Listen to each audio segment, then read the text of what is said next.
진실로 터오는 한 사랑의 방송. 지금부터 학우분들께서는 BSOI의 방송을 들으시겠습니다. 학우 여러분 안녕하세요. 아나운서 최다운, 우한길입니다. 여러분들은 갑자기 심한 어지럼증이 몇십 분에서 몇 시간 동안 이어진 적이 있으신가요? 그때 몸이 휘청거릴 정도여서 구토를 할 것 같았나요? 그럼 메니에르병을 의심할 수 있습니다. 오늘 소개해드릴 의학 정보는 메니에르병입니다. 메니에르병은 회전감이 있는 현기증과 청력 저하, 기울림, 귀가 꽉 찬 느낌 등의 증상이 동시에 발현되는 질병으로 1861년 프랑스 의사 메니에르에 의해 처음 기술되었습니다. 아직까지 병리와 생리 기전이 완전히 밝혀지지는 않았지만 뇌 림프 수종이 주된 병리 현상으로 생각되고 있다고 합니다. 메니에르병은 급성 현기증을 일으키는 가장 대표적인 뇌 질환입니다. 발병 초기에 저주파수대에서 난청이 시작됩니다. 이후 점차 병이 진행되면 고음역에서 청력이 소실됩니다.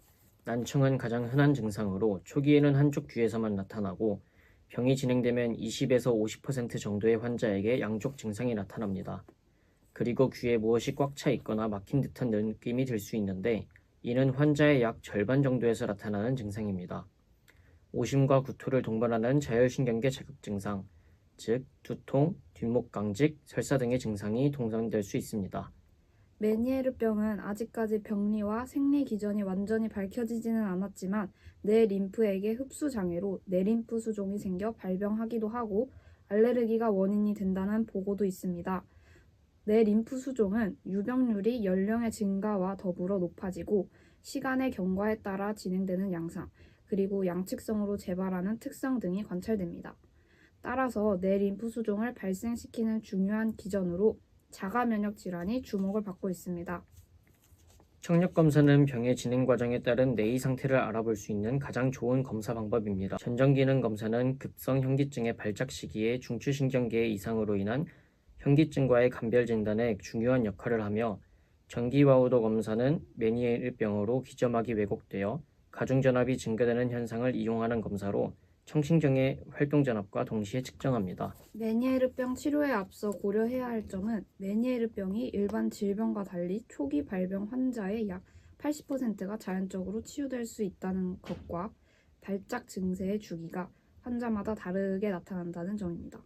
그 외에 현기증 발작의 주기, 강도, 청력 소실 정도, 양측성 여부에 따른 치료 방침을 세워야 하며 급성 현기증 발작 시기와 만성 시기에 따라 치료 접근 방법을 달리해야 한다고 합니다.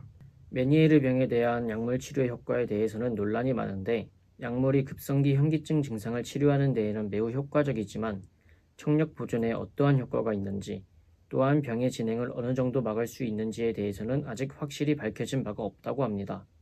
현재 일반적으로 효과가 있는 것으로 보고된 약물은 베타이스티린과 이뇨제입니다.